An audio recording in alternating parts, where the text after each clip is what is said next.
Shalom saudara yang terkasih dalam nama Tuhan Yesus Kristus. Pagi hari ini kembali saya menyapa kita dari tempat ini. Kita bersyukur kalau kita ada di tanggal 10 bulan Mei 2020 semua dalam keadaan sehat. Bapak Ibu yang terkasih dalam nama Tuhan Yesus Kristus, di hari-hari ini kita terus berjuang, sedang bertanding, berlomba untuk hidup di dalam Tuhan dan berharap kepada Tuhan. Memang akhir-akhir ini adalah satu hal perjuangan kita untuk membuktikan iman kita, sejauh mana kita percaya kepada kuasa Tuhan, sejauh mana kita percaya pada pertolongan Tuhan, sejauh mana kita mengerti tentang kebaikan Tuhan di dalam kehidupan kita. Hari ini saya berbicara tentang padang gurun itu menyenangkan. Pak Rosa ada aja, bagaimana padang gurun bisa menyenangkan? Padang gurun itu tidak ada yang menyenangkan. Padang gurun adalah penuh dengan kegelisahan, penuh dengan derita, penuh dengan hal-hal yang tidak menyenangkan. Bagaimana Pak Rosa bisa katakan menyenangkan? Bapak yang terkasih dalam nama Tuhan Yesus Kristus, itu satu hal yang harusnya kita ubah mindset kita, ubah pikiran kita bahwa padang gurun itu menyenangkan. Kenapa harus menyenangkan padang gurun? Kalau kita melihat waktu perjalanan bangsa Israel dari tanah Mesir menuju tanah Kanaan, mereka bukan menyenangkan di padang gurun, Pak Pendeta, tetapi mereka tersiksa, tetapi mereka mengalami hal-hal yang mereka membuat mereka berbalik kepada Mesir. Mereka berbalik memilih untuk menjadi budak. Kenapa? Karena mereka melihat bahwa tanah di padang gurun yang sangat gersang itu tidak ada yang menyenangkan di sana. Banyak orang Israel yang meninggal di sana, yang mati di sana di padang gurun. Banyak orang yang habis satu persatu di padang gurun. Hei Bapak Ibu yang terkasih dalam nama Tuhan Yesus Kristus, pagi hari ini saya bukakan bagi kita, padang gurun itu menyenangkan ketika hati kita diubahkan, ketika hati kita melihat sesuatu yang berbeda daripada yang lain. Padang gurun bisa menelan banyak korban, bisa menelan banyak orang, bisa membuat orang tersiksa, bisa membuat orang meninggal ketika orang itu tidak memiliki pikiran yang berbeda. Seperti bangsa Israel, mereka hanya fokus kepada pikiran hati mereka hanya fokus kepada diri mereka, apa yang menurut mereka enak dan nyaman, dan tidak pernah melihat apa yang sedang terjadi ketika mereka melewati padang gurun. Mereka tidak melihat tujuan mereka hanya melewati padang gurun itu dan penuh dengan sungut-sungut, penuh dengan kedegilan hati, sehingga mereka tidak sampai kepada tujuan hidup mereka.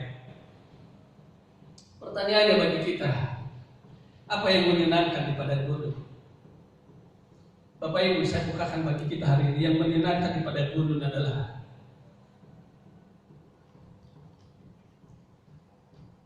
di balik padang gurun ada janji dan pengharapan. Yang menyenangkan di padang gurun adalah ketika kita melihat bahwa ada satu yang harus kita harapkan di depan, yang mulai mindset kita akan menuju ke sana, bahwa ada satu janji pengharapan yang Allah tentukan di sana, bahwa semua kita dituntun Allah untuk menuju ke tanah Kanaan, di mana yang penuh dengan susu dan madu. Di balik setiap padang gurun yang kita hadapi ada janji Tuhan. Di balik padang gurun yang sedang kita alami ada pengharapan yang besar, di mana Tuhan akan menyatakan kuasa-Nya dan Dia akan bawa kita ke tempat yang lebih nyaman dan lebih enak. Tetapi yang menentukan itu adalah bagaimana pola pikir kita. Apakah kita menuju kepada padang gurun yang ada saat ini dalam hidup kita, atau kita mau menuju kepada apa yang sedang Tuhan janjikan di balik padang gurun?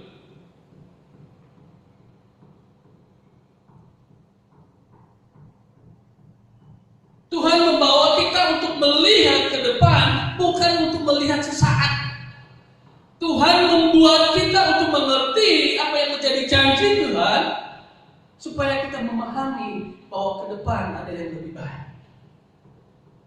Tetapi yang menentukan adalah pikiran kita. Apakah pikiran kita fokus kepada jalan yang kita lewati, tetapi tidak fokus kepada tujuan sasaran kita, di mana kita harus pergi. Yang kedua yang menyenangkan di padang gurun adalah banyak kuasa Tuhan dinyatakan di sana. Mukjizat demi mukjizat dinyatakan di sana. Di padang gurun sangat menyenangkan, Bapak Ibu, di mana kita boleh melihat mujizat Tuhan terjadi. Air keluar dari dalam batu, bisa keluar menjadi hujan mana, bisa mereka makan di padang gurun. Orang-orang Israel tidak pernah kelaparan, di mana Allah menyertai mereka dengan tiang awan pada siang hari dan tiang api pada malam hari. Mereka tidak pernah merasakan sesuatu yang berbeda. Tuhan menyertai mereka.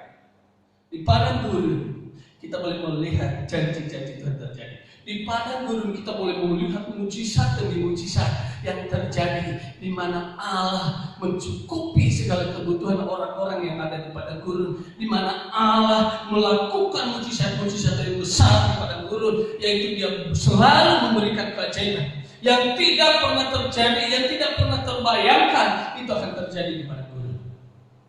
Tapi banyak orang yang tidak mengerti hal itu. Menyenangkan bukan padang gurun.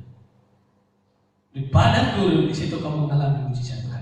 Tanpa engkau ada di padang gurun, tanpa ada engkau di permasalahanmu, tanpa engkau ada di persoalan, tanpa engkau ada di situasi-situasi yang buruk, engkau tidak pernah melihat mujizat Tuhan. Yang hanya kau melihat adalah kau merasa bahwa dirimu sangat diberkati Tuhan. Yang kau merasa bahwa dirimu sangat hebat, sangat luar biasa. Tetapi di padang gurun, di situ ada mujizat Tuhan terjadi. Di padang gurun, di situ ada kemuliaan Allah dinyatakan. Allah sangat luar biasa bagi kita. Allah sangat luar biasa bagi kita. Allah itu tidak pernah meninggalkan kita. Mujizat demi mujizat Tuhan akan menyertai kita di padang gurun. Pertanyaan bagi kita, lalu bagaimana caranya supaya padang gurun ini menyenangkan? Mari kita mulai berpikir Bapak Ibu, bagaimana caranya supaya padang gurun yang kita hadapi, situasi yang kita hadapi, persoalan yang kita hadapi bisa menyenangkan hati kita, bisa menyenangkan untuk kita jalani, bisa membuat kita enjoy, bisa membuat kita tidak marah, bisa membuat kita tidak kecewa, sakit hati, bahkan kita menyalahkan orang lain. Yang pertama, ubahkan pikiranmu menuju kepada apa yang menjadi tujuan hidup Anda. Yang pertama untuk membuat padang gurun menjadi menyenangkan adalah ketika kau mengubahkan pikiranmu, kau mengarahkan pikiran kita menuju kepada tujuan di mana hidup kita akan ditentukan oleh Allah, yaitu harus masuk di dalam tanah perjanjian. Bangsa Israel banyak tidak sampai ke sana. Bangsa Israel gagal di padang gurun. Kenapa? Karena mereka tidak mengubahkan pikiran mereka. Mereka tidak mengubahkan pola pikir mereka menuju kepada tujuan. Mereka di padang gurun itu hanya sebagai satu jalan untuk melintasi keluar dari persoalan itu, akan menuju kepada satu kebahagiaan, menuju kepada satu janji Allah yang besar. Tetapi mereka tidak fokus ke sana. Mereka hanya fokus bahwa ini padang gurun hari ini yang menyiksa kita. Ini padang gurun hari ini yang membuat kita mati. Tetapi orang-orang yang berpikir bahwa harus mencapai janji Tuhan di dalam hidup saya, dia akan fokuskan pikiran ke sana. Hei Bapak Ibu, dia jangan fokus kepada masalahmu, jangan fokus kepada padang gurun yang kau sedang hadapi, tetapi kau fokus apa yang menjadi janji Tuhan dalam hidupmu. Bahwa kau harus menang. Padang gurun adalah proses hidupmu. Pikiranmu jangan dikuasai oleh padang gurun, tetapi biarkan pikiranmu akan menuju kepada apa yang menjadi janji Tuhan, menuju kepada kebahagiaan, menuju kepada satu pengharapan yang besar bahwa kau akan masuk di tanah Kanaan sebagai tanah perjanjian Allah, dan kau sangat menikmati berkat-berkat Tuhan yang melimpah di sana. Kau tidak lagi menangis karena tidak ada makanan. Kau tidak lagi menangis karena tidak ada minuman. Kau tidak lagi menangis karena ada lain hal sebagainya kebutuhan hidupmu. Tetapi kau hanya dipenuhi dengan sukacita di sana. karena kau makan dengan kenyang, kau hidup dengan nyaman di tanah Kanaan. Jadi kau jangan fokus kepada padang gurun, tapi fokus kepada tujuan hidup. Orang-orang yang memiliki pikiran yang menuju kepada tujuan hidupnya, dia pasti tidak pernah fokus kepada apa yang menjadi proses, tetapi dia fokus apa yang menjadi tujuan. Karena dia yakin bahwa ketika dia melihat tujuan, maka proses ini dia sanggup melewatinya karena dia melihat tujuan yang di sana ada yang lebih baik. Tetapi orang-orang akhir-akhir ini banyak gagal di tengah perjalanan karena mereka fokus kepada di mana mereka berada, tetapi tidak fokus kepada apa yang mereka sedang melihat menjadi tujuan hidup mereka. Yang kedua, supaya kita menyenangkan di padang gurun adalah percaya kepada penyertaan Tuhan. Percaya kepada apa yang Tuhan janjikan di dalam kehidupan kita, bahwa tidak melebihi kekuatan kita. Apapun masalah yang kita hadapi, apapun yang menjadi persoalan kita yang menjadi berupa padang gurun dalam hidup kita, percaya bahwa tidak pernah melebihi dari kekuatan kita. Kenapa? Karena ada kekuatan Allah yang menolong kita.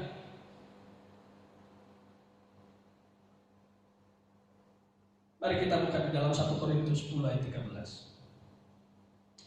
Pencobaan-pencobaan yang kamu alami ialah pencobaan-pencobaan yang biasa, yang tidak melebihi kekuatan manusia. Sebab Allah setia, dan karena Ia tidak akan membiarkan kamu dicobai melampaui kekuatanmu. Pada waktu kamu dicobai, Ia akan memberikan kepadamu jalan keluar. Pencobaan yang kita hadapi tidak melebihi daripada kekuatan kita sebagai manusia. Karena Tuhan ada bersama dengan kita. Jadi apapun yang menjadi padang gurun, yang merasa padang gurun hari ini berat banget dalam hidup saya, aku tidak mampu melewati padang gurun. Pikiranmu kau tentukan hari ini.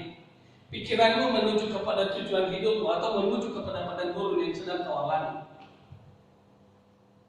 Di situasi-situasi yang kita hadapi saat ini, mungkin banyak orang yang mengatakan bahwa ini sudah akhir dari segalanya. Loh, tidak ada akhir dari segalanya dengan situasi ini.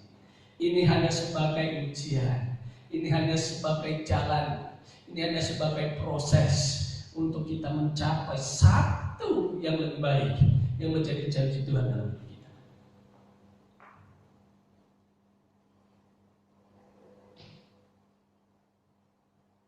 Percaya bahwa Tuhan mau menyertai, percaya bahwa Tuhan menolong, percaya bahwa pencobaan itu tidak melebihi dari kekuatanmu. Itu yang membuat kamu tiap hari menyenangkan ketika kau ada di padang gurun. Kau berpikir tentang keajaiban Tuhan, kau berpikir tentang hal-hal yang benar, hal-hal yang luar biasa di mana Tuhan berkarya dalam hidupmu, maka itu akan menentukan hidupmu. Engkau menuju kepada apa yang menjadi janji Tuhan. Dan kau menyenangkan di padang gurun. Tidak terasa kau pun sudah melewati padang gurun. Poin yang ketiga, apa yang caranya kita untuk menyenangkan padang gurun? Yang ketiga adalah proses atau ujian. Bertahan dalam proses atau ujian. Kita harus bertahan, pasang kuda-kuda.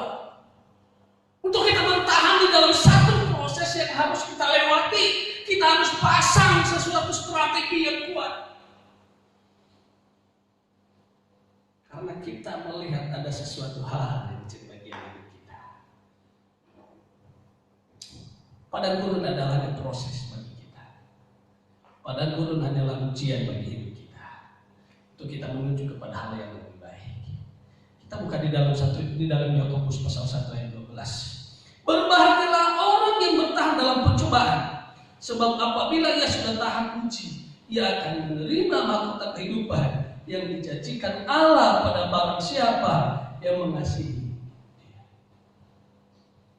Padang gurun adalah satu proses atau satu ujian untuk kau meraih yang namanya hadiah, mahkota kehidupan yang sudah Tuhan tentukan bagi setiap orang yang mengasihi Dia.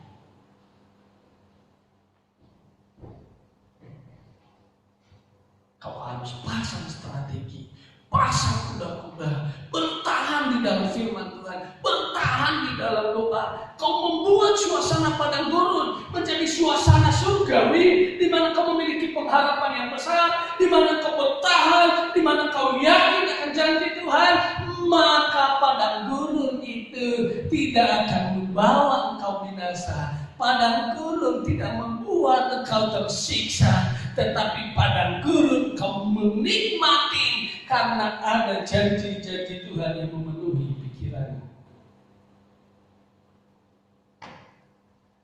Kegagalan banyak orang karena pikiran. Kalau pikiran orang itu tidak ditentukan, tidak diarahkan kepada tujuan hidupnya, maka dia akan gagal. Kegagalan banyak orang ketika dia melihat masalah, dia fokus kepada masalahnya. Kegagalan banyak orang, dia tidak melihat apa yang sedang ada di balik persoalan ini, apa yang ada di balik ujian ini, yaitu ada kuasa Tuhan, ada mujizat-mujizat Tuhan, ada janji Tuhan dalam kehidupan kita. Bapak Ibu yang terkasih dalam nama Tuhan Yesus Kristus, hari ini saya bagikan renungan bagi kita bahwa padang gurun itu menyenangkan. Ketika pikiranmu kau ubahkan, kau arahkan pikiranmu menuju kepada apa yang menjadi janji Tuhan di balik padang gurun, maka kau menyenangkan melewati padang gurun. Dan padang gurun itu menjadi suatu tenaga, suatu kekuatan yang baru untuk kau jalan, untuk kau pergi melangkah kepada apa yang menjadi tujuan Tuhan dalam hidupmu. Tetapi ketika kau tidak melihat janji Tuhan, ketika kau hanya fokus kepada apa yang kau alami hari ini, maka kau dengan berat hati untuk menjalani situasi ini. Saat ini adalah padang gurun bagi hidup kita. Momen-momen ini adalah momen padang gurun bagi semua orang di seluruh dunia. Tetapi saya hanya katakan bagi kita hari ini, jangan lagi fokus kepada padang gurun yang Bapak Ibu, tapi fokus apa yang menjadi janji Tuhan. Fokus apa yang menjadi janji Tuhan dalam hidup kita. Tuhan menjanjikan kita hal yang baik, Tuhan menjanjikan kita hal-hal yang menyenangkan. Tetapi untuk mencapai hal-hal yang menyenangkan dari Tuhan, kita harus melewati proses. Itu padang gurun. Hari ini, setiap persoalan yang kau hadapi yang menjadi padang gurun dalam hidupmu yang sangat keresahan, ditentukan oleh pikiran. Ketika pikiranmu terarah, pikiranmu menuju kepada hal yang lebih baik, menuju kepada tujuan hidupmu, maka kau boleh melewati padang gurun dengan baik. Mari kita tundukkan kepala kita berdoa. Bapa di surga, di dalam nama Tuhan Yesus, hari ini hamba berdoa buat seluruh jemaat Tuhan.